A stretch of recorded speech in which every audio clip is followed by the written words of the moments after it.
Everyone, welcome back to my channel. আজকে আমি নিয়ে চলে এসেছি অনেকদিন পর, বছর পর বলতে পারো, একটা লং ভ্লগ।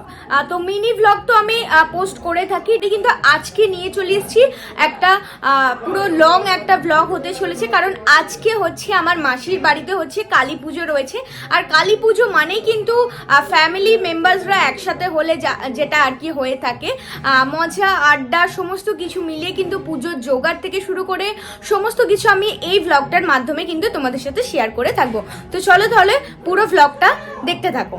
দেখো, ছাদের মধ্যে হচ্ছে একদিকে রান্না হবে আর একদিকে খাওয়ানো হবে, তো তারই এদিকে ব্যবস্থা চলছে। আর এদিকে কিন্তু নারকোল নাড়ু যেটা হবে তার কিন্তু ব্যবস্থা চলছে। তার মধ্যে কি ঘটে গেছে দেখো, আরও যেগুলো নারকোল ছিল সেগুলো না খুঁজেই পাওয়া যাচ্ছিল না। তারপরে দাদাকে ফোন করে জিজ্ঞেস করার পরে বলছে যে দাদার ঘরে আলমারির মধ্যে নারকোল পড়ে আছে। মানে ভাবা যায়, নারকোল কিন্তু আলমারির মধ্যে ঢুকে গেছে। আর এইদিকে কিন্তু নারকোল নাড়ুর ব্যবস্থাও শুরু হয়ে গেছে। একটা একটা করে আমরা সবাই মিলে হাতে হাত মিলিয়ে কিন্তু নারকোল নাড়ু তৈরি করে ফেলেছি। আর এই দিকে কিন্তু মা আর মাসি মিলে হচ্ছে বেলপাতা বাঁধছিল, কারণ যে বেলপাতার মালা হবে তার জন্য।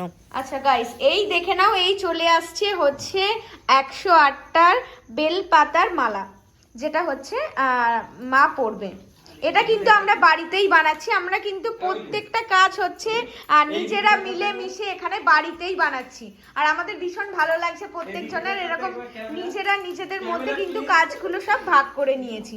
আর এইদিকে আমি এত রঙিন জিনিস নিয়ে তার উপর আটা ময়দা মেখে কি করছি বলো তো? এটা হচ্ছে শ্রী হচ্ছে, এটা আমি হচ্ছে ফার্স্ট টাইম বানাচ্ছি, জানি না কেমন হবে। বানানো হয়ে গেলে কিন্তু সেটাও এই ভিডিওতে আমি তোমাদের দেখিয়ে দেবো। চলে আসছে হচ্ছে আকন্দ ফুল। হ্যাঁ, আকন্দ ফুলের মালা হচ্ছে।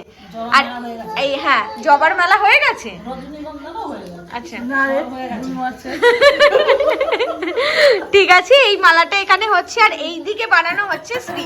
এটা পুরোপুরি কমপ্লিট হয়ে গেলে আমি সেটাও শেয়ার করে দেব। আর এই দেখো, বলতে না বলতেই কিন্তু একদম কমপ্লিট হয়ে গেছে। একটা কুলোর মধ্যে কিন্তু প্রদীপ আছে, তার সাথে একটা ঘট রাখা হয়েছে। একটু জানাও তো এটা কেমন লাগছে। আর দেখো, সব কিছু কিন্তু আয়োজন মায়ের জন্য। কালকে কিন্তু মা আসছে বাড়িতে, আগে থেকে কিন্তু এত আয়োজন। আর আমি কিন্তু আর একটা যে পার্ট 2 ভ্লগে দেখিয়ে দেবো কালী পুজোর ব্লগটা।